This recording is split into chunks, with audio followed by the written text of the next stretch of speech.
Hey, how you doing? It's Paul from paulsalo.com. Today we have an episode. It's going to be very interesting. Aaron Kisselback in Japan is with us. Hey, Aaron, how you doing? Good, thank you. How are you doing, Paul? Yeah, great, great.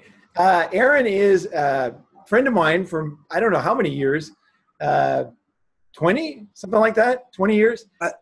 At least we both worked together in Tokyo in the '90s. So Yeah, and Aaron has lived in Japan since 1987, basically in and around Japan. He's getting his master's in online education, ed tech. It's also called ed tech, and coming at it more from an entrepreneurial perspective rather than a teacher perspective. But through this is getting a lot of perspective on Japan and Japan from that angle. And I myself have been in Asia since the 80s, and today we want to talk about basically the coming collapse of Japan. I see it as a well, for one thing, like people are not focusing on Japan, so they're losing touch with what's going on. It's just a human nature, right? You know, somebody's famous for music, and you watch her, and you forget about the last one, right? But actually, in this case, Japan is a very influential and very important economy in the world. It affects everything, which is what we found out after the tsunami, right? So Japan is, I see it, and I know this is going to sound extreme, as a train. Okay, imagine a shinkansen zipping along at 150 miles an hour, and the tracks are broken, and it's going off a cliff. There's an old Japanese man driving it, completely clueless about where it's going. And in the back of the train is all the young Japanese people, very, very worried and very, very scared. And that's honestly the way I see Japan's industrial base on the verge of collapse. And it's going to happen, I believe, very fast. And that's what I want to talk about, all the reasons why and why you should care as a non-Japan expert, or how Japan affects you. Yeah.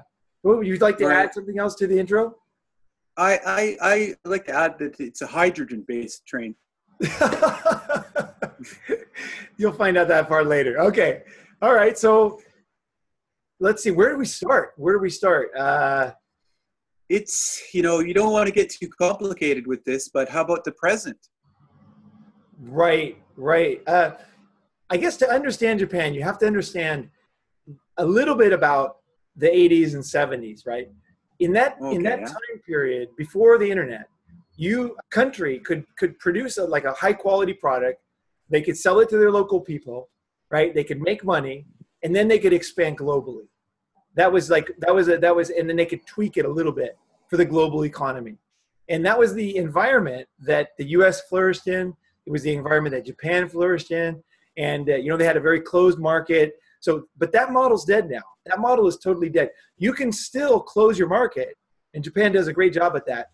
But you can get people to buy it through Buy Japan or Buy America, Buy China. You can have these kind of national policies or, media campaigns and stuff. But the problem is that the product that you're producing will not be attractive globally, whether due to software, usability issues, local special things. And in the end, all I see in local products these days, unless they're like a handmade something, but if they're like a mass-produced product, is they're kind of placeholders for when the Tesla comes along and just decimates everybody. Right. So, go ahead. So the Galapagos sort of is what you're talking about, right? The Galapagos concept of technology. Let's touch on Galapagos. Let's touch on that. Yeah.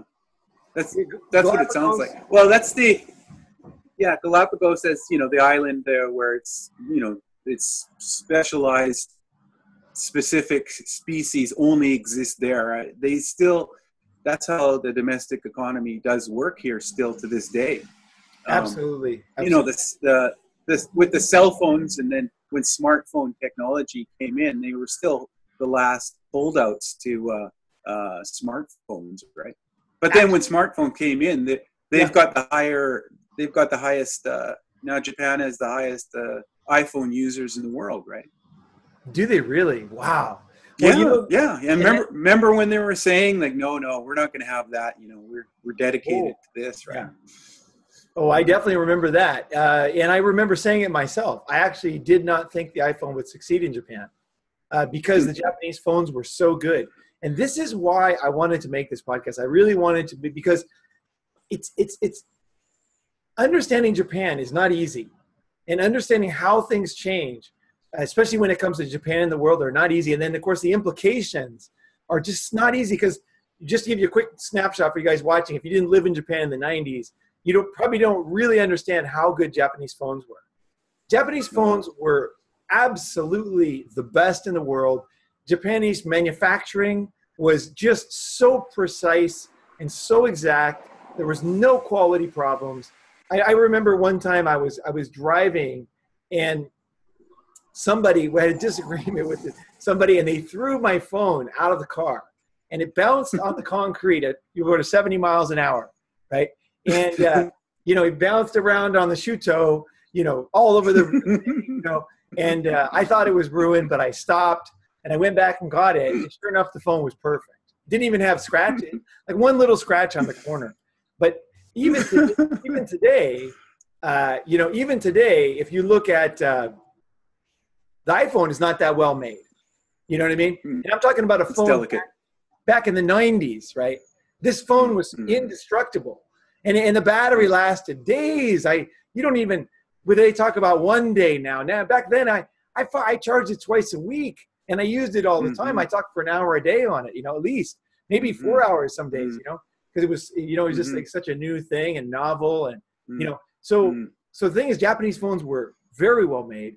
They were beautiful. Here's one thing. Yeah. One thing they don't, just to interrupt you, is one thing about those phones, that side of it, but now, Apple Pay and all this other stuff's coming out, but they had all that back in the 90s on those cell phones. They had absolutely. That chip had that chip, and you could use it to pay for the train.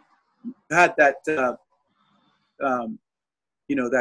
train pass built-in chip, the chip that you could pay for anything, a vending machine. It was a wallet. They already had that idea, and the TV on it, and Yeah. You could do all kinds of things. This is important for people to understand, is that the Japanese phone wasn't just well made. It actually did a lot of stuff that we are still trying to do today. Like the pay system. You could just take your phone, go to the local subway. You had money on it, and you just beep, go straight into the subway. And this is like a million years ago. I don't know. Back in the 90s, right? You could use your phone, Japanese phone. And it wasn't like something that you could do, but you didn't use. It was something where it was so common that if you didn't do it, you were an idiot. Like, that's how good. It was a wallet. Yeah, they had that wallet idea already, Yep. They had the wallet. Yeah. They had the phone. They had the well-made product. They had the Docomo store. And the Docomo store was really what Apple copied when they made the iTunes store. The Docomo store was, you could get any app. My friends had apps on there. Steve Kim, one of our mutual friends, had an English learning map on there. And I remember being in the very beginning of that one, watching it grow. And it was just amazing. So how did a country with the best technology, and they also had obviously the best quality, they had no problem with mass production. There was no issues with production. It was just like, you need more phones? The Japanese knew how to make it. You know what I mean? And quality. The quality was there. The quality inspections. The problems they're having with Kobe Steel and all these other companies. Yeah. They had top-notch inspection. Like, how it was. Like, even like other consumer products, like vegetables or whatever, just a little bruise. That's it. It's in the garbage. They really were way up there in the quality. We're really proud of that, and it actually followed through. Right. So they had everything. And the thing is that this is important to talk about, because how did they lose? Like, you know what I mean? Like, that's impossible. Manufacturing is one of the oldest, slowest things you can do. It's very difficult to lose if you have, like, say, a 20, 30-year lead on everybody in the world. And you also have the benefit of being known as the factory of the world, the most, the Japanese were already well known in the 80s and 90s, especially as, like, being conscientious. You know what I mean? They had all the kudos too. They had the trust. They had the network of sales. They had you know what I mean? It was already Japanese products just taken over in America, right? Every single electronics back in the 80s Oh yeah, the Sony store. Remember the Sony store? Oh yeah, it wasn't just that. It was every single store. When you go to the CES back in the 80s, it was all Japanese. Anything that was any good, it was Japanese, right? The video game market, all the video game market. Oh, the video game, they practically invented it. You know, they practically invented the video game market. And that's another great example for people. So I don't want to go on this too long, but what I want to say is that at the time, nobody, and including you, thought the Japanese were anything was going to change. I mean, they had the lead. They had the technology. Yeah. They had the ideas. People say they copied. Yeah. They had the ideas. They had everything together, and it was already manufactured, and it was in the store, and it was a reasonable price. There was nothing wrong with any of that. The problem is other things, okay? And it was kind of invisible problems. And the Japanese, I don't think anybody, myself included, really understood how out of touch Japan was with the world. And it was, at the time, it was not intuitive that Japan was so out of touch that it was going to end up killing their economy. Because how could you even, like, you know what I mean? Like, it was difficult. Like, you know, we were talking about this before, but you had to do it the Japan way. Like, it really didn't matter which way America did it. You know, it was like, you give your business card this way, like you said, you know. It's like, you know, two hands on the machine. Yeah, we spent our youth studying the way that Japan does it so that we could do it right, you know, because everything that was Japanese was the right way. We spent a great deal of our youth learning this stuff and integrating this into our personalities and the way our mannerisms and everything. And I personally think that Japan is an awesome place with awesome people, and that we gained the most. I really think that we got, you know, Western education, Western background, and then we got the Japanese sense of right and wrong, telling the truth, being on time, following manners. Yeah, manners. Absolutely, having manners and having class. And I think that, and I think that really influenced me, and I know it influenced both of us, you know, in a very, very good way. So everything was good, right? Everything was fine. Okay, so what happened? In a nutshell, what happened with the cell phones was that they did not know or care how people use their phones. They basically, the way the Japanese was is, we have a great phone, we know it, you tell us, and so we're going to sell you the phone. We're going to make this great gem in Japan. It's going to be this beautiful thing. We're going to unveil it to you, and here's our latest discovery, right? It was no sense of really listening to anybody overseas, like, you know, like, and even more than listening was research in Silicon Valley. Because if the great giants of Japan, NEC, the world's largest semiconductor company when I was growing up, and that is the heart of the whole computer business. That is the absolute heart. When you lose semiconductors, you lose the whole industry one by one. Japanese lost. That was the key, right? Was the key. That was the first tsunami, you know, Silicon Valley. It was, and this is a little bit of a side note, but it's important for people to understand. Like, okay, if you have the chip at the center of your computer, what happens is everybody comes to you to produce products, software, hardware, services around that. So they meet you and they say, what's the latest chip? How does it work? Can we get access? So everybody comes to you. So it's a great ecosystem, and it builds, you have enormous opportunities because you know first how the core, the heart of the computer operates and how to maximize that. And you have this massive power that I don't think, it's kind of like you don't know what you got till it's gone kind of thing, right? People don't realize they have this enormous power. Japan had this enormous advantage with the control of the semiconductor market. When they lost that, it was just a matter of time when the US was going to take over. Intel took that over. And now you see China producing the world's first artificial intelligence mobile chip, Huawei. Right. And that is, I believe, going to be very, very a big deal for us. But let's not talk about that. Let's go. So Japan, they lost. Yeah, what's that? That's how it goes, right? I mean, the evolution, the development, but stuck hardware though in Japan. That's my belief. You still get stuck on hardware. Okay, that's another thing. Your voice cut out a little bit, but yeah. So Japan is very good at hardware, not good at software. And this is really Japan's curse. And it goes down to the education level where kids are not being taught how to program. Kids are not being, using, computers and things in their, like, from like they should be, right? So the whole industry, when it comes to software, there's a complete blind spot. It's like, we'll just get some software on top of this hardware and then we'll sell it, right? Yeah. So let's finish the last story. So Japan looked invincible. I thought they're invincible. You thought they're invincible. They thought they're invincible. Everybody thought they're invincible.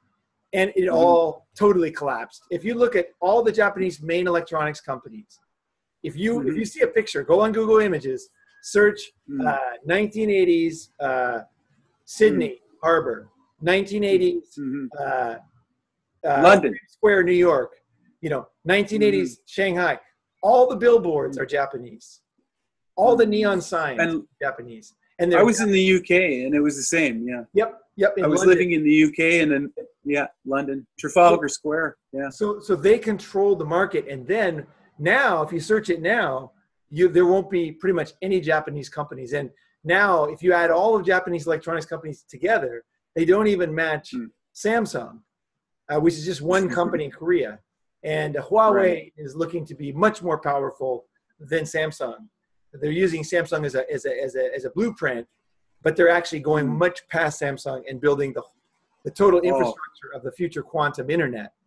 So Huawei is doing they're out Samsunging Samsung. But either way, even that being said, basically Japanese makers don't even match one company in Korea. And the truth is, it's getting worse. It's only going to get worse. It's inevitable decline. There's no. I don't think there's going to be any coming back. And these hard truths is what I want to bring to this discussion, because I think what we're seeing is we're going to see the same kind of thing in Japan that we saw in the 80s in the 90s with electronics slowly disappearing. We're going to see the next thing I see is basically the gutting of the Japanese automobile industry, which is the linchpin of Japan. It's the last of the great industries. It parts of Japanese car parts, auto parts business is so enormous and so influential. You can't even overstate it. It's absolutely like all the taxes. Like Toyota is like by far the one company you want to work for. It's the most influenced, it's the most looked up to company in the world. They own a lot of other stuff, Toyota Group, right? And I believe that what we're looking at, and I'm really making this video as a wake-up call, because if Japan does what I think is going to happen, and basically the train is already partly off the track. It's left the station, definitely. Yeah. It's like starting to go off the rails. And if this happens, what we're going to see, and what we saw with the tsunami, what we saw with the earthquake in Kobe, like you said, is we're going to see that global companies, let's say, this is how bad it is. So one, I see the total collapse of the Japanese automobile industry, and I see it very soon, and I see it very fast and very decisive, much like the electronics business, right? That's one thing. But even worse than that, or as bad, I see that the Japanese, even if they're losing the automobile industry, in their mind, they're thinking, well, at least we got parts. Because now they're making parts for iPhone, right? And so they're thinking, well, we're making parts, we're going to do fine. Because Japan started with parts. Before they made cars, they made car parts. And then they built up to cars, right? They started with motorized bicycles, Shoichiro Honda, following the U.S. bombers, waiting for them to throw a gasoline can out of the window so you could get that gasoline can melted down and make an engine for a bicycle. That's the kind of awesome Japanese maniac, really. The drive and the power and the enthusiasm and the discipline Japan had is what drove me to Japan and Asia in general, really. That kind of person. But that basically is coming to an end. And so I kind of lost my train of thought. But basically, if car parts, here's what it is. Here's the problem. After the tsunami, Apple Google, all these big companies, everyone sees the Japanese as very trustworthy, right? In general, Japan has a very good image, and it's for a good reason. Yeah. Right? They tell the truth. They work hard. You know, today you have the workers working so cheap, the young people for such a low wage, but so hard. Service is great. Yeah. No doubt about that.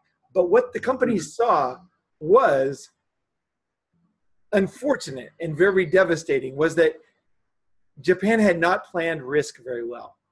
And so when the tsunami came in, I mean, obviously the whole breakdown, the whole nuclear meltdown was completely, what is it called? They could have stopped the whole thing. The U.S. Tragedy. There was reports on it. There was whistleblowers way before that. Yes, yes. And I even read a very, very credible report that the U.S. Navy offered to give electricity to the backup generators. Sounds like Kobe again. Too. From a boat to stop the meltdown, and they said, no, we don't need that. You know, we're good. Yeah. And then the meltdown happened. But there was things like that. Whether that's true or not, I believe that myself. The reports I read, but basically, it was very. You could have stopped it at any point. It wasn't inevitable. You know, the whole collapse of everything. Right. So, what these parts that basically. That goes back to that pride thing, right? Don't you think that, like we were talking before too about the state, you know, how it's better for the guy to lose money and keep his name on top, you know, as long as they got their name on top. Okay, you know? hold that story. Hold that story. And I want to finish this one real quick. The thing is what the companies learned, the foreign companies, is they were buying parts, right? So, okay, you have the automotive industry, which we're going to talk about how that could easily disappear, just like electronics. But you had parts, right? And the Japanese parts are still the best. They're still reliable, quality. Right. You know, even the Kobe steel thing aside, that wasn't really that bad. The steel wasn't that bad. Its planes are not falling out of the sky. It was a little bit exaggerated. The thing they lost is trust with that one. But, you know, lying, it doesn't build trust, right? Even if it's just a small amount. But the problem is that foreign companies, people that love Japan, people that wanted to source in Japan, suddenly had to say to themselves, wait a second, our only source of this essential piece of the iPhone is from a small factory in a small town in Japan. Like, we basically have massive risk as a company, because if we don't have that one small part, we cannot make the whole phone. And so all the companies, all the big companies in the world, they're like, oh my gosh, like nobody guessed Japan was so bad at planning risk, you know? And so they're like, oh my goodness, like everybody was like, I believe with a heavy heart, because people, they like Japanese stuff. You know, people, you know what I mean? Like Japan, when someone does good work for you for a long time, you know what I mean? You feel grateful. You feel like partners, you know. People didn't want to source other places. They were happy.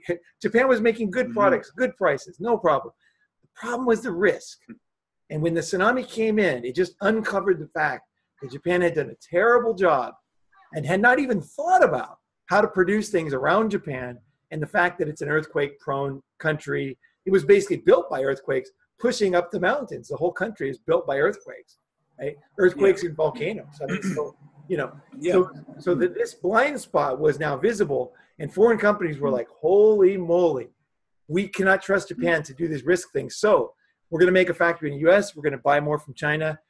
And it wasn't even like I say, like they might have even paid more. But it was like, just in case this happens again. This is so in such a bad indictment of Japan. It's just unbelievable. I mean, when a company wants to buy your stuff and they're just like, no, man, it's too risky to buy only from you. So, of course, that's the beginning of changing suppliers, because that's the opportunity for the Chinese. They say, oh, you know, hey, we'll give it to you, you know, cheaper price. We'll give it to you faster. You know, we'll change it quicker. We'll do, you know, all these opportunities come up. And then all of a sudden you're dealing with, you know, 3 countries as a sourcing guy for GM or whatever. And you're like, yeah, you know, just they all become the same, right? You know, just get a good deal, get the best quality. Much less sharp deal with China. How that they lost the Sharp. It was a major company, and it got taken by a Chinese company. Yeah, it was. You think that that's a sign of it's a canary in the coal. Oh, absolutely. Your voice is cutting out a little bit, but yes, absolutely. This was Honghai. It's Taiwanese. It's often considered mainland Chinese because there's so many factories. All the factories are basically in China, but Honghai is a Taiwanese manufacturer who makes the iPhone, and basically they make all the iPhones. So you buy an iPhone, you look at it, it's Honghai, and they made a very smart decision, and they kind of like an '80s era decision, where the LBOs, leverage buyouts, where you come in, you get the technology at fire sale prices, you break the company up, you sell off part of it, you keep the good part, or you resell it. And that's what they did with Sharp. So they came in and said, look, Sharp was like, again, risk. They didn't manage risk. And Sharp was like this huge company, bloated as all you can imagine. Bloated. I mean, they probably made toothpicks. I mean, that's how bad it was.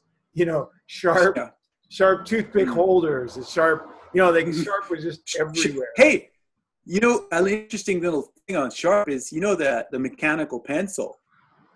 Yeah. The Japanese pencil, that's made by Sharp pen. Is that right? Is that why it's called the Sharp? Yeah, it's called the Sharp pen. Right? It's the Sharp pen. Wow. And they still call it Sharp in Japanese. They say Sharpen. Yeah. They don't even know. The original, that's what Sharp did. They made mechanical pencils. Oh, wow. I didn't know that. I always wondered why they called it a Sharp pen. Because it didn't. Yeah. Nobody else ever explained it to me. That's interesting, Aaron. And by the way, Aaron's in the countryside in Japan, so you can see kind of like a Japanese house, what it's like to live. Yeah. You're out in Chiba, yeah, near the ocean. How far is the ocean from you? Yeah, I'm about 8 kilometers from Tokyo Bay, and it's nice beach here and countryside and strawberries and flowers and nice clean beaches and lots of older people. The average age out here, at least retirement. There's few young people here. They're moving away in large numbers. The schools are closing. They're starting to, they don't have a good tax base. There's a lot of abandoned homes out here too. So, Chinese have bought the golf course just down the road, by the way. I failed to mention that. Wow. Major golf course, yeah. And they've rebranded it already. It's all in, Chinese letters. The Chinese are driving out here by themselves. No more tour buses, none of that kind of, low penny pinching people. These are wealthy people looking for second homes and things like that out here. Right. That's interesting. That thanks for giving us that snapshot. I read something interesting as off topic, but you told me about how China is now somewhat using Japan as a finishing school for young women, like essentially yes, sending them to Japan and like learning how to do a lot of things. Like an old school finishing school back in the 30s or whatever. Kind of exactly, yeah, learning things about life and. Setting them up in school, and they're Japanese manners, Japanese food, just little things like that. That's really interesting too. That no one has ever said that. That is, you told me that. I looked online. There's nobody else saying that. That's a brilliant observation, actually, and valuable. Yeah. There's a school out here. It's called Gyosei. It's a Catholic school, set up by the Catholic long ago.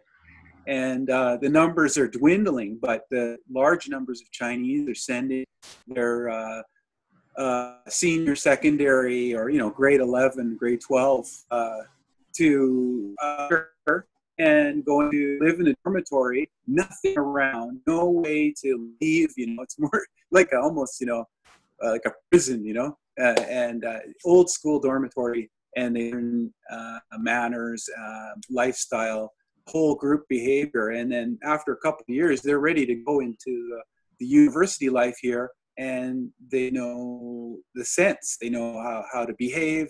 You can't tell them apart from the local Japanese people, really, and yet they're bilingual and quite fluent, much more fluent in English than the Japanese, and they're ready to go off to Harvard, So they've got, they're a triple threat, basically. Right. That I want to say something, because I think a lot of people would hear finishing school and think of it as some kind of a somewhat of a put down for Chinese. But I want to really clarify that, because I consider, like I said at the beginning of the podcast, that I personally gained a lot from living in Japan.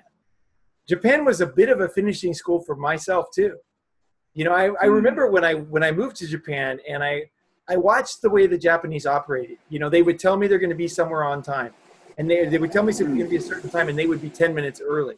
And I'm talking like everybody, like not just a few people, like everybody, even the most clueless Japanese would be on time. And then if they were supposed to wear a certain clothes, they would have those clothes. And if they said they were going to do something, they did it. And also the Japanese manners of eating, of sharing, of supporting, just everything from cleanliness. I gained a lot. Japan is very advanced, very cultured country that everybody gains from being in. Whatever country you're from, I feel like honestly, like I'm a different person than I would be if I had stayed in California. And that's not a bad thing. You gain from every country, you gain something, but you get a bit of polish in Japan. That's the only way I can put it. It's like something of a polish on your personality, where the Japanese really know how to fit in very well and socially, right? And they teach the kids in school, which I'm sure you see in schools. And they do a great job of socializing kids. And that's partly what the parents' job is, right? Socializing their kids, right? Getting them to the basic ethics, beliefs, and also mannerisms and values, right? So Japan is great at that kind of stuff. So it's no put down. You gain from every country. And I think France also has a lot to offer on that front. Yeah. But, okay.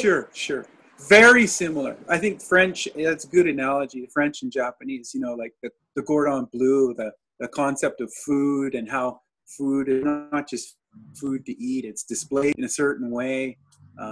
Same thing with Japanese, with their food. They got kakiyori, the food from Kyoto, the artistic side. Amazing how they use colors, how things coordinate. I have the most things, right? I have the most devastating story about that. It's off topic, but you're getting a lot about Japan here. I have a friend. He's French. He's a young French guy, and he was dating my friend. And I went to see him, and we were digging these baby bamboos out of the mountain. And I asked him. He said he needed a job, and I said, "Oh, what do you do?" And he says, "Well, I graduated from the best, pastry school in France." And he said, "Oh, that's perfect. You can." He's married to a Japanese girl. She was a connected girl, had a good family. I said, that's great, because Japanese love French pastries. And he looked down and he said, the sad thing is, he says, the Japanese do French pastries better than we do. He says, they taught me how to make a fantastic pastry that was the tastiest, awesome pastry, the right ingredients, cooked the right way. But he said, the Japanese, they take it to another level where they do everything we do, plus they plan it to be an absolute work of art beauty-wise that is beyond what the French even teach me. So he says, I can't get a job because I don't have that sense of aesthetics the Japanese, they build into their chefs. And that is an absolute, I mean, if anything doesn't convince you, the Japanese really do things well. And you gain so much from being around Japanese culture. It's like, if that doesn't teach you, like, this was a cool guy and he was an honest guy. He was not one of these better than thou kind of guys. He just basically admitted that he needed to work on his aesthetics. I believe that. Even for us, when we came here, we were we're of the generation where we were, the generation that whatever, it's okay, that's good enough, And then when we came to Japan, we saw a conservative approach to doing things, the 15 minutes early, crossing things out with a ruler, double line, and using a red pen here. And I think we had all these things in the West. It's just that we sort of threw them away or forgot about them. But what happened is they refined them and kept up ideas that we used to do and values that we live in. I agree, but I think they added something to it too, because when I see, like, for example, I'm in Bangkok now, and when I take the subway, which I'm going to go to my yoga class here, not that long.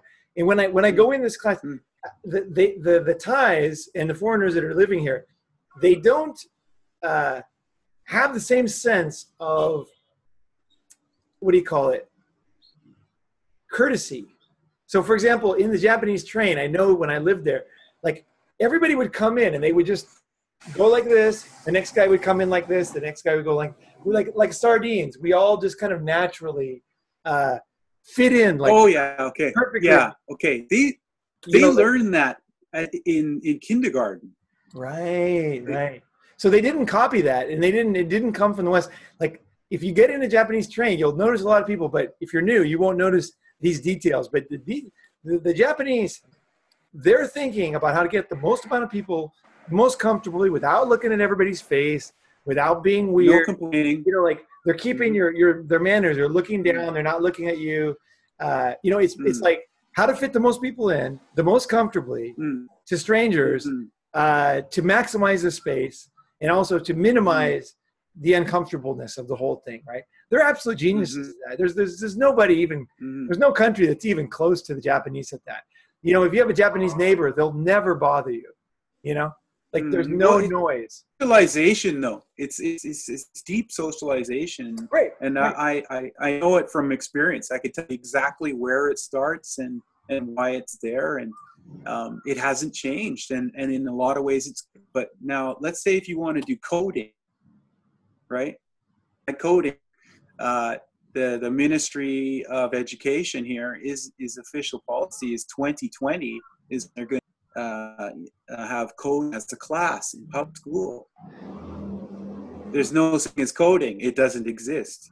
If you want your kid to learn extra to a private cram school, or you have a tutor thing. Oh my gosh. Okay. This is okay. So I wanted to tell the story you asked about. The story of because I sold high-end real estate in Japan, right? To funds, to different pools of capital. And one thing I learned, which was very, very interesting, was that in Japan, when I was selling a building, okay, it was a shameful thing. So because if the guy was selling it, it generally meant he ran out of money. Because a Japanese guy who has a building with his name on it, he never wants to sell it. He wants his name on that building. The Tanaka building, Takano building, whatever, he wants to keep it in his name at any cost, right? So if he does have to sell it, it means, you know, people think, oh, his business must have collapsed. He must have some problems, right? So the first thing I learned was to sell large properties in Japan was how to be very smooth, that I everybody saves face. And so we would make sure that we go to the guy and say, look, you know, did you know you can sell a building in Japan and you don't have to, no one has to know, essentially, like that your name can stay on the building. Everything can be the same. You can, you know, everything, you can keep your office, everything can look the same, but at the same time, you can cash out and do other things you want to do, right? And the guy would be like, oh, interesting. Why don't you guys come on in? Like, you know, come on down. Like, you know, what do you guys have? And just that right there was kind of the little speech I could make to a small business owner who owned, let's say, a $10 to $30 million building to get in the front door. And we did, and I was very good at it. And it was because I just saved face from the first phone call. So he knew, and I was never going to, you know, propose something that was going to make him look bad. You know, I was keeping him in mind from the beginning. Now, Americans, they want to sell the building for the most possible price. And they don't really care that much. I mean, they care, but it's not the same as the Japanese. It's like the name goes off, okay, but I get more money. Okay, fine. You know, I'll do something else, right? It's not like, you know, but the Japanese owners, they were not like that. They were very serious about this. They would take a huge haircut on the price in order to keep their name on there. And everybody, even though, this is the funny thing about Japan, even though everybody in the know knew the building had changed hands, as long as Tanaka could leave his name on there, then he covered his ass. He was fine, right? He still looks good. Like he had enough control that he could leave his name on there, right? He didn't lose that. He wasn't like a fool. You know what I mean? Like he wasn't taken away from him, right? So that's a very Japanese thing. So when you're dealing with this kind of stuff, Yeah, it's just like Japan. My gosh. Okay, do you agree with my? This is the key part of this video. What do you see the Japanese automobile industry? How do you see it? Are they at risk? Electric. Is everything Yeah. fine? Is everything? Should we not worry about this? Well, there's in the media, in the news here, that all from Subaru, Toyota, Mazda, Nissan, all these companies are being exposed in the media as not being quality product, and even from the on the domestic, the public here, they're not trusting these companies right now. And with electric coming in, all they've got is the Nissan Leaf and the Toyota Prius. All the thing. Now with China, they just, when they attack, they get it done like in a year or a month. But in Japan, it's constant meetings and never ending. It's old, right? It's an old technique. Right. It's expensive. Once the Chinese get on this, that's my prediction. Right. Well, the Chinese, they don't just get on with manufacturing and the government approval for factories and mining and all that. They also get on the regulatory. They integrate it so that like, for example, you won't be able to have gasoline cars in Beijing pretty soon because they'll make it that it's not legal. Right? You won't be able to get a license plate, right? To have it. So they integrate not just the companies, but also the government, and they force a change. And so everything changes, right? In Japan, they used to do that with Miti back in the 80s, and they did a great job with that, but they don't do that anymore. So, okay, No. So I'll give my quick rundown of electric cars that I think about Japan. It's very similar to cell phones. It's a tragedy that's unfolding, that absolutely is going to unfold. There will be a total decimation of the Japanese car companies unless there's some kind of a wake-up call. And I hope this video is that wake-up call. I really hope that some influential Japanese business people and government start to look at this from the outside and say, we're doing the same thing. Okay, so the amount of tragedy is already, like, let's just go over that. So the Prius was the first electric car, right? It was a hybrid. It was an absolute genius product. I was a pro Prius from the very beginning. My friend Jeff Brown, who's was very prescient on many technologies, was completely wrong about that. And I told him, I said, no, I think this battery thing, because of the braking regeneration, I think this is a brilliant idea.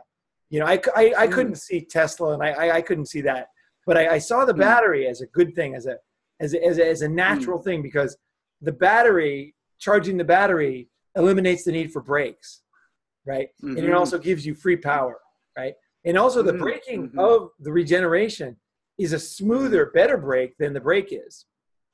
The brake is kind of fake. If you ever go downhill and use regeneration, you'll realize how beautiful it is. It's better than using the brakes. It's a very natural thing, and it just like creates all this energy. So I saw it as the Prius as a brilliant product. Again, it was a Japanese invention.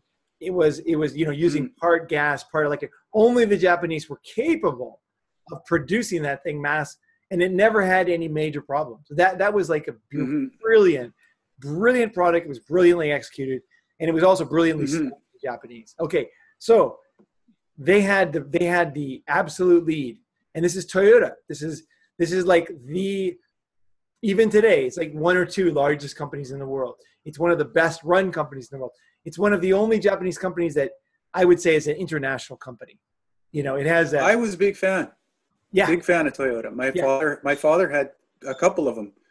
Oh yeah, the company is really awesome, and we can go off on Toyota, but it's like it's really like you cannot overstate how important Toyota is to Japan. Like there's no way to say, oh, that's too. Toyota is an absolute linchpin for Japanese industry. Okay, so they had the lead. Now what happened? In a nutshell, they went to sleep. They started making hybrids. The engineers in Japan run Japan. And this is one of Japan's biggest problems. The engineers run the country. So when you look at it, like I say, a remote control for an air conditioner, the reason why the Koreans are taking over is such a stupid, simple reason. It's because no one can figure out how to use the remote, you know, whereas the Koreans have an app. Yeah, it's that simple. Like once I get the setting right on my Japanese air conditioner, if anything gets screwed up, I'm going to be freezing in the winter or baking in the summer. It's so stupid. Right. It's almost unbelievable. But go home and look at your remote controls, and you can understand a lot of why Japan is in such a bad situation, because nobody thought to look at the users and their happiness with the product. The air conditioner itself is fantastic. It's the remote was an engineer design. It's got 100 million buttons on there, and they're all dependent on the other one. And none of them really do anything that important. The main thing people want is on, off, hot, cold, right? But that doesn't work. That's not that way. Same with the Japanese toilet. So it's very easy to kill a Japanese industry. Just copy the hardware and then make a better user interface, and you'll decimate the place, right? That's what the Koreans are doing, one by one by one by one by one.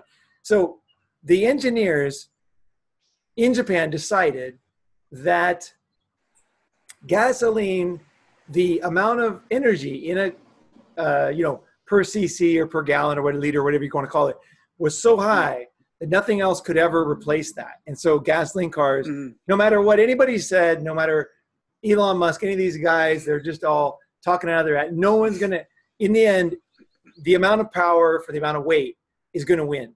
Engineers made that decision. And, Japanese engineers are not stupid. They're very smart.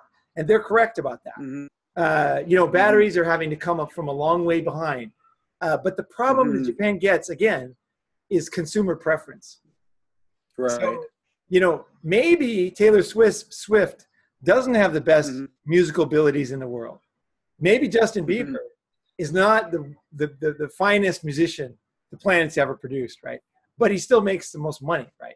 And she makes a bunch of money, right? Because consumers want Taylor Swift. They want Justin Bieber. They want stuff like that. Yeah. And the Japanese engineers are like, no, that's not the best. No, there's a better one. You just have to don't do that one. Go. There's another one that's better. You're not going to be happy with your choice there.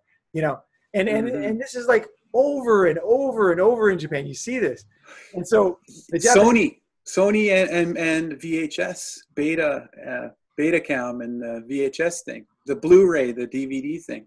You see it endless times. Laserdisc, Pioneer Laserdisc. Yeah, was a big disc like a record. and Sony, what was that mini disc they had? Remember the mini disc? Yeah. Oh, audio one? It was recordable. It was recordable too. Yeah. Oh, it was dope, that thing. And so, the Japanese engineers run Japan. They don't listen to people from the outside. They're not watching consumer preference. And the most devastating thing I've seen lately was basically when Toshiba bought General Electric nuclear plants technology. So a few years ago, the American company, Westinghouse, which had the lead by far in nuclear technology, they said, wait a second, we're having more and more trouble getting approval for nuclear plants. I know about this one because my dad worked in a nuclear plant. Okay, so I watched. Right. So they had this technology that was the world's finest, but the problem was there was a lot of hippies standing in front of there with signs trying to stop them from building these things. And Westinghouse correctly made the decision that is going to influence the company's, financial performance, regardless of whether the nuclear power is better. Because logically, nuclear power is better for the environment than most other sources of energy. It's cleaner. It's quieter. Yeah. It's more sustainable. I have a lot of friends who are hardcore environmentalists, really into the global warming movement, and they are very pro-nuclear, but they keep their mouth shut because it's not popular. Right? And so, but guess who loves these kind of things? Me, as a logical guy, but also Japanese engineers. So the Japanese engineers are like, don't listen to these guys. In the end, nuclear is going to win. So what we're going to do, Toshiba's losing one industry after the other. So what we're going to do is we're going to take all our money, borrow some more from the bank. We're going to buy Westinghouse's technology, and we're going to own energy globally. We're going to destroy everybody because we're going to have the cheapest energy and the best quality, the most consistent, and the safest. And it's going to we're going to own energy, which is a huge thing to own, right? The problem they didn't know Right. is the long-haired hippies who who don't want a nuclear plant in their hometown, right? Who don't want that. There's a huge controversy right now in my hometown because they're going to bury nuclear waste, 150 feet off the shore or something. And, people are protesting, right? Now, an engineer might say, hey, this is a very, look at the, building. It's very well made. Don't worry about it. And he might actually be right. Who knows, right? He could be right. But it doesn't matter because people are like, that's scary.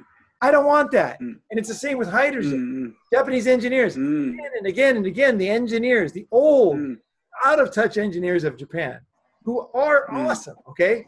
I love to go out with these guys. I love to eat with these guys. I'm friends with these guys. But, I mean, they would agree, actually, that it's like something's wrong in Denmark, right? But hydrogen, same thing, has more energy per weight. It's a fantastic energy source. It's a proven, trusted hydrogen, it's solid. The Hindenburg proved that. No, I'm just kidding. But even Schwarzenegger, the former governor of your state, he was into hydrogen. I lost a ton of money on hydrogen. I bought Ballard Fuel back in 1999, a Canadian company that was making fuel cells, hydrogen for cars and homes, and I lost like 80% of my money on that. So I was also a believer in hydrogen. I could see that hydrogen was in many ways, a better product than batteries, because batteries are so heavy and you have to dispose of them and everything. But the thing is, I slowly over the years, as I became a real electric car fan, I realized that nobody wants these. Okay, whether it's true or not, we're talking about perspective. We're talking about human beings here, emotional human beings with different levels of education and knowledge. Is they don't want hydrogen. They don't. If the gasoline station is going to close, okay, they don't want a new bomb in their neighborhood. That's what they think of it as. It's a huge hydrogen bomb put in their neighborhood, and they also don't want a bunch of mobile bombs driving around, delivering hydrogen in the age of terrorism. So, regardless of whether it's better from an engineering perspective, it's how it fits into the real world is the problem. And in hydrogen, in a perfect world, hydrogen is fantastic. But in the imperfect world, which is one we live in, everybody wants something like, basically people want their car to be an iPhone. That's what everybody wants, secretly. They want to get inside a big iPhone outside their house. They open the volume button, they get inside, and they drive away in this super cute, quiet, completely connected car. That's what the consumer wants. And that's what the consumer is seamless connection. Yep, and that's what the consumer is also buying, right? So it's not just want, it's what they're actually buying, as you see with so many cars. And then you have, of course, you have the added push of countries like China that are actually, enforcing it, where you won't be able to sell gasoline cars soon. So it's kind of a moot point.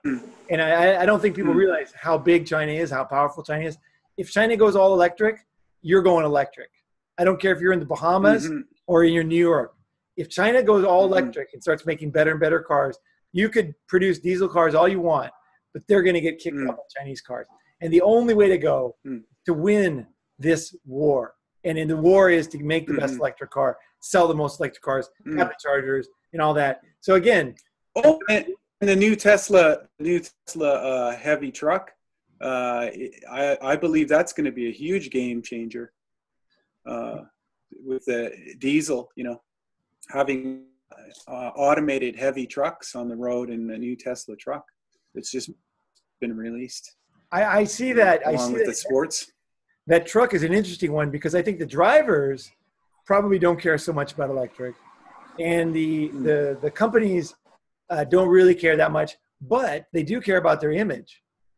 And so what you're going to have is you're going to have companies that are selling to consumers. Again, the consumers. What Japan always misses that part is listening to them. The consumers are going to say, well, the Gap is delivering all their clothes with electric trucks, right? And H&M is delivering all theirs with diesel, coal and burning paper and wood, and so they're ruining my baby's health. So I'm going to buy Gap clothes, right?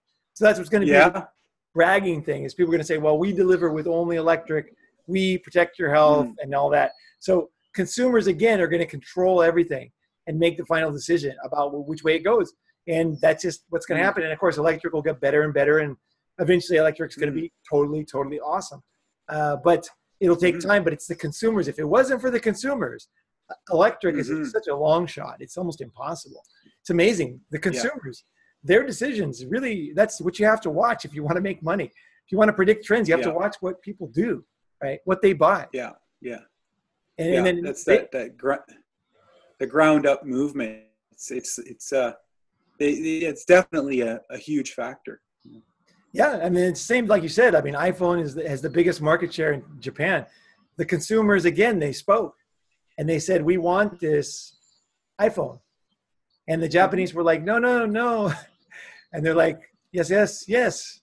And the problem with industries like cars, and the reason why I wanted to make this video so bad, even though I'm sitting here sweating my butt off, the reason why, it's so hot. The reason why I really wanted to make this is because the Japanese still, just like the cell phones, they make a fantastic product. The Japanese cars are great. There are Japanese cars here that are in Bangkok from the 80s. They're still working fine. They're probably better than new cars from other countries, right? They're great. The electrics are great, Yeah, well, no, the 80s Japanese cars, the vans and everything. They almost look new too. They don't even look that old. You know what I mean? They were really engineering marvels, really. So the engineering in Japan is not wasted. It's just that you don't want it controlling your customer-facing side, right? But what was I going to say? I totally lost my train of thought. Okay. What was I going to say about Japan? I can't remember. But it's like, okay, so the key point is that Japan lost their electronics industry. Nobody really realized it was happening. Nobody, even today, you don't see a lot of articles about this. I think people are a little bit bamboozled and don't understand what happened. You know, we explained something that I don't think I never heard it explained this clearly, why they lost. And what I think is going to happen with what is happening already with cars is you have a juggernaut of China. China is an absolute beast. And, you know, I speak fluent Chinese. We met, you know, we worked in China. You know, what I see happening is they have had a difficult time breaking the automotive market. It's been decades, decades of pain for the Chinese. They tried. The engineering was too difficult. It was too difficult to make an automobile for a gas automobile, internal combustion engine for the Chinese that competes with the Japanese, the Americans, the Germans. But the electric car, and this is where Japanese engineers get less important. The electric car requires less engineering. So I can take like 3 pieces of plywood, bolt them together, put wheels on them, stick go buy an electric motor in the local store, connect it to one of the wheels, and start driving away. I don't need any engineers to make a vehicle. You know, it's so easy to make an electric car. It's so easy to get started. It requires very less little moving parts. And they're more reliable, so the engineering is not as important. You know, now of course, if you look at Tesla's new Roadster, which is engineered like an absolute, I mean, it's like a Swiss watch. It's so beautiful. You know, obviously engineering matters when it comes to a lot of other things, but to make a basic electric car is not that difficult. Japanese, their strong points are becoming less important, and you have a country that's dragging their heels on electric. The only electric car they have is the Leaf, and the Leaf is only because of Carlos Ghosn, who I met once. Right. And you know he's not Japanese.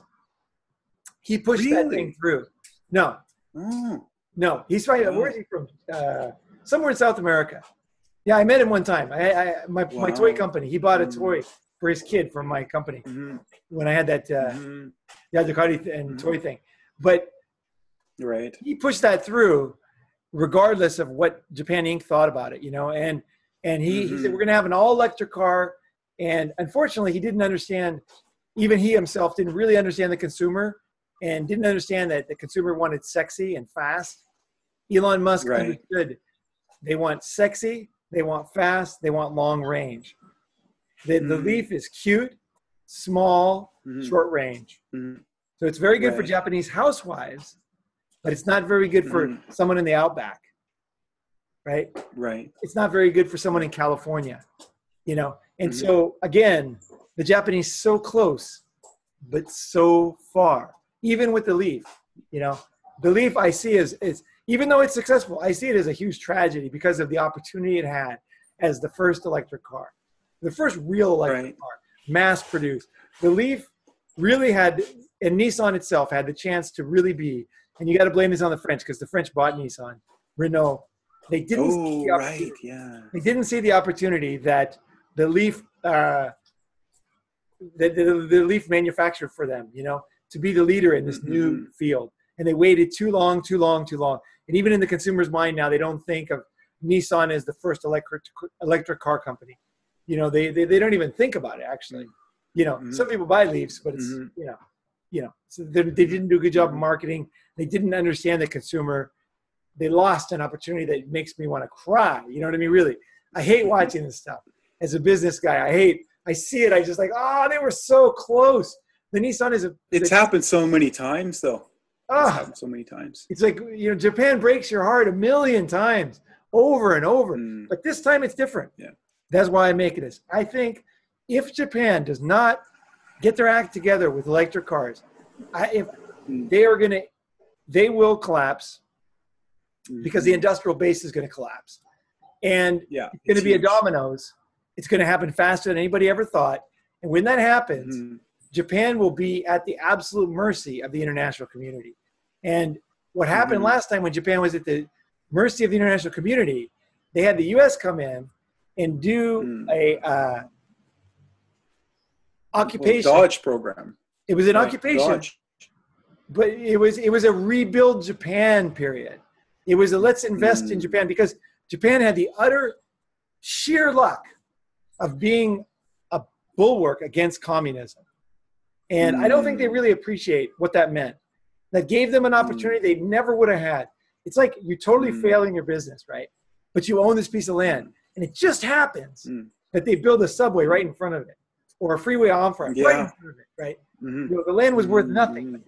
You just, out of pure luck, you end up with something. So the Japanese, they got a lot of help because they were in this absolutely stunning opportunity as stopping communism in America's mind. And the Americans said, okay, we're giving you everything. You can sell to us.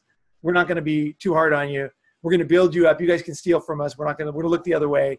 You can even ruin whole American industries by stealing and copying patents, whatever. Keep doing it. And backdoor to sales, like even more than Canada even has a backdoor to the U.S. They have direct access to low taxes, selling their the Cub, the Honda motorcycle, right? Industry after industry. Okay, but what's going to happen next time? They free access, right? When Japan collapses next time, a lot of people in Japan say that Japan always comes back. So Japan always goes down to nothing, and that's when they retool, they rebuild, and they come back. This is not going to happen this time. It's going to be a tragedy on a scale that you can't even imagine. And not just for Japan, but also for America. And the reason why is this. Japan was a young country in 1945. It was a very young country. I have friends, old Japanese friends. They usually had 8, 9 brothers and sisters. Japanese families were huge. They were like Filipinos now. Right. They was huge. There was kids everywhere. Indonesia, kids everywhere. Right. And so Japan was a very young country. So Japan came back and they worked hard and they earned it. Right. Japan is now, you know, I don't even have to say this, but it's the exact opposite. It's a geriatric society that is not clued into the internet in many ways, is losing touch in industry after industry. And, you know, a 90-year-old guy just isn't capable of going to school and making kids, you know. It's like, you know, it's just fundamentally a different country than it was in 1945. And I don't think people really understand that. I don't think the Japanese have really thought about this one. They just think it's in the Japanese spirit to come back. And I think it is in the spirit. The problem is there's a thing called reality. In reality, age is one of these things that you just can't stop, you know. And unless somebody makes a time machine, and that's possible, or learns a way to reverse aging or something. But let's just say, given that might not happen too soon, Japan is in a position where when they collapse, it's going to be so bad, they're going to have trouble feeding themselves, and nobody is going to have the money to feed them. Nobody has the ships. Nobody has the cash, even including America, to feed a country as big as Japan. There's 126, 125 million people. Japan imports most of their food, and the farmers they have are in their 70s and 80s, you know. And so what I see is I see another, again, they have this false belief that it's going to be okay. Japan always comes back. No. This time, it's not only is it happening, if the government doesn't come in, I think the government needs to come in just like China does with smog. When Xi Jinping has a big meeting, he says, okay, all the factories are closing. No more coal. Okay, Japan, no more hydrogen. That didn't work. Bad idea. Bad boy, you know, down boy. No more hydrogen. Okay, now all the schools programming for artificial intelligence, you know, iPads everywhere, you know, kids using computers, you know, electric, you know, like almost like Eisenhower had the Mercury project to send to the moon. Everybody gives that credit to Kennedy, but it was actually Eisenhower. And he said, you know, we're going to go to the moon. And then Kennedy had one good thing. He had a very clear goal: a man safely on the moon within the decade. So that was that was the charter of the United States. This is what Japan needs. They need the Eisenhower to create the education, the foundation, and then they need the marketing genius, someone like Kennedy, to say, here's our goal, here's what we're going to do, and here's when we're going to get it done by, right? And then that's good. That's totally agree with that one. And to make it like we're no more anybody, you know, it's almost like, so what do you think about hydrogen electric? And the guy's like, well, hydrogen is more. It's like, here's your pink slip. Thank you for coming. Thank you. Goodbye. Yeah. What do you think about electric? Yeah. I don't really like it. Oh, yeah. Okay. Yeah. Next, batteries are not. Oh, yeah. Just, you know, just like there's like a door, and you just like throwing them into a meat grinder. You know. No, but I think that somebody needs to step up and say, in Japan, they need a thought leader who can, a true leader who can show Japan where they are going, and it's going very, very fast. The Chinese are moving. I mean, really, it's pretty devastating. It might be too late. The destruction of Japan might be at hand, no matter, even if they do my advice. But that's not guaranteed. I think it's too late. The only thing they're relying on is robotics and slowly getting into AI. But other than that, you know, because of the way they do things, endless hours and hours of wasted time, meetings, and the way they're more concerned about the process than the goal. I think that they're going to be held back just from that. Well, things are going to fly ahead. I really don't want to make that bet. I mean, you're probably right, but I want to say I believe in Japan. Japan gave a lot to me. I want to give this message of wake up, Japan. Do not let the people that are controlling the economy, that until now control the economy. The train is going off the cliff, and the Chinese are going to come in and cherry pick the best of Japan, the best workers, and Japan as a force will be finished. It's really that serious. I really think so. But I think that the reason why the Chinese would come in and buy is the very reason why there is hope. Because the reason why the Chinese would come in and control Japan and buy, one is defense, obviously, and offense, but also because they still have so many gems in Japan.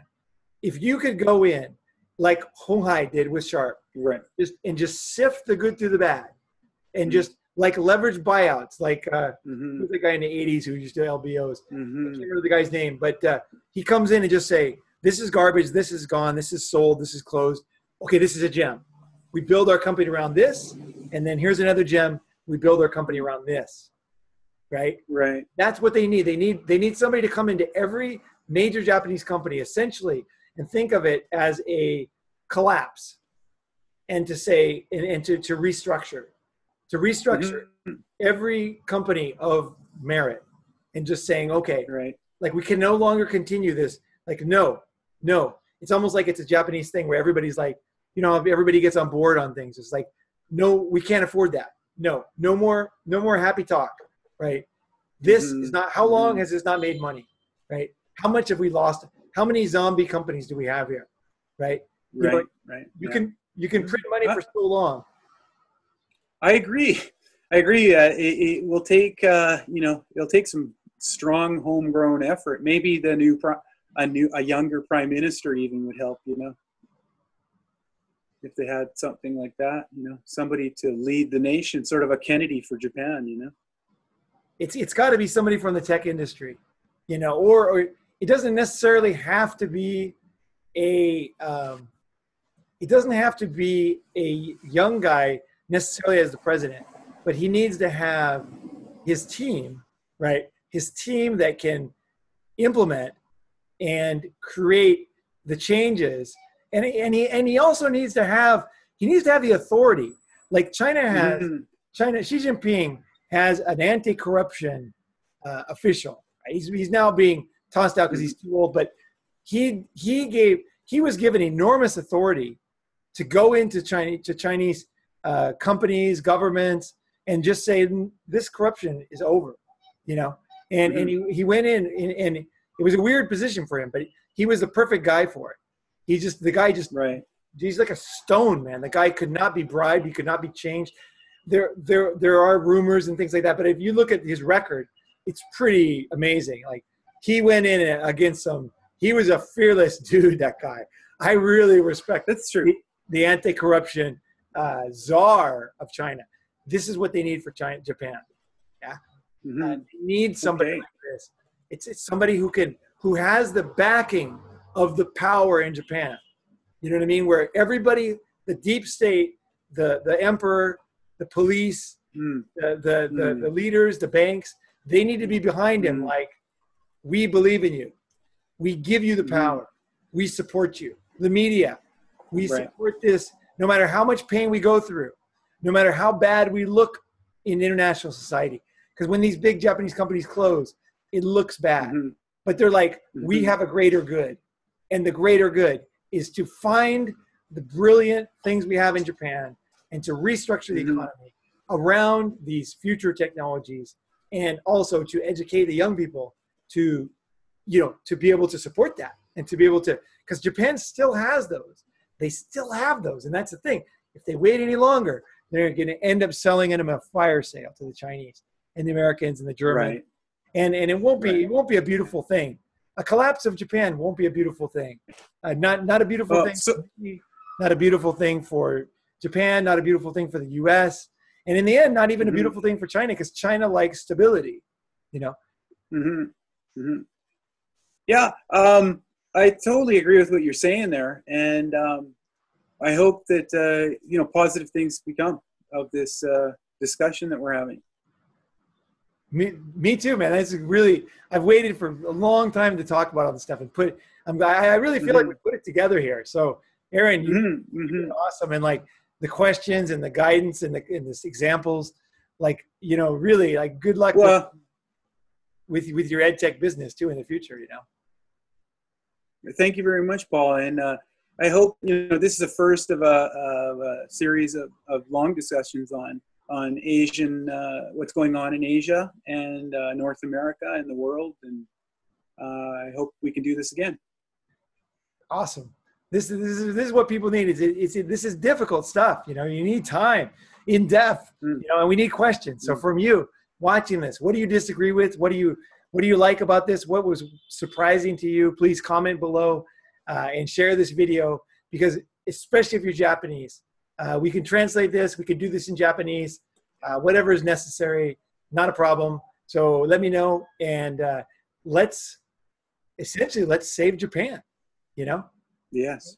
A key ally for the West too, and a linchpin of stability in Asia, which is not to be poo-pooed. This is a serious, important, Japan is an important place, It's got a great culture. To see it disappear or, you know, essentially be downgraded, degraded is just, it makes me very, very sad. And not many things make me sad like that, but Japan is one of those things.